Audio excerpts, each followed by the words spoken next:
banyak orang yang hancur hidupnya karena riba. Jadi kita ini seringkali nggak yakin bahwa Allah itu maha pemberi rezeki. Dan inilah penyebab utama mengapa manusia terlibat dengan riba. Alasannya biasanya sederhana aja. Kalau nggak nyicil, dari mana lagi saya bisa beli rumah? Padahal sudah jelas bahwa riba ini pasti akan menjadi masalah hidup kita. Betapa banyak orang yang hidupnya hancur karena riba. Ya leasing lah, rentenir lah, pinjem bank lah, dan sebagainya. Lucunya, menyelesaikan masalahnya pun sama kembali dengan riba. Akhirnya, masalahnya meluas dan membesar, dan dampak terbesarnya biasanya siapa coba? Keluarga kita. Kan kasihan kan?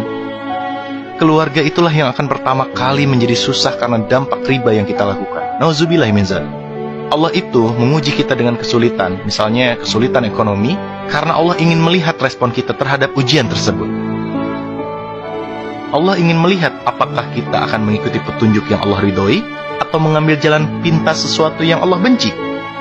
Coba bayangin, andai saja kita sabar dan hanya bertindak sesuai dengan apa yang Allah ridhoi, yakinlah ujian kita itu akan lulus dan mendapatkan hadiah berupa solusi untuk terurainya masalah hidup kita. Tapi sayangnya nih, kebanyakan manusia selalu kembali memilih jalan yang Allah benci. Hingga akhirnya apa coba? Hidupnya semakin susah di dunia, dan semua itu belum ada apa-apanya dibandingkan ancaman Allah kelak di akhirat. Padahal, Allah pasti memberi solusi dan jalan keluar dari masalah hidup kita. Yakinlah, itu janjinya. Sungguh, sahabatku semuanya, Allah melaknat para pelaku riba beserta saksi-saksinya, atau mereka yang memahami dan mengetahui transaksi riba. Hai orang-orang yang beriman, janganlah kamu memakan riba dengan berlipat ganda dan bertakwalah kepada Allah, supaya kamu mendapatkan keberuntungan. Hai orang-orang yang beriman, bertakwalah kepada Allah dan tinggalkanlah sisa-sisa dari berbagai jenis riba. Jika kamu adalah orang-orang yang beriman, maka jika kamu mengerjakan riba, ketahuilah bahwa Allah dan Rasul-Nya akan memerangimu. Dan jika kamu bertobat, maka bagimu pokok hartamu. Kamu tidak menganiaya dan tidak pula dianiaya.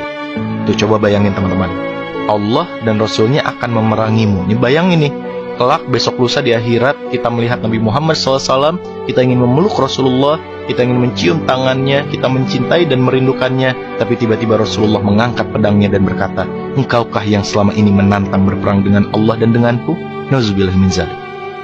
Jabir berkata bahwa Rasulullah SAW mengutuk orang yang menerima riba, orang yang membayarnya, orang yang mencatatnya, dan 2 orang saksinya.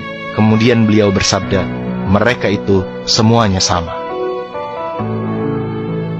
Mari kita berbenah diri, jauhkan diri dan anak-anak kita dari riba, sebelum hancur hidup kita.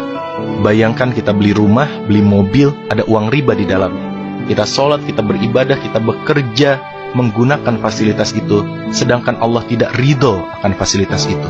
Kira-kira gimana ibadah kita? Nauzubillahi min dzalik.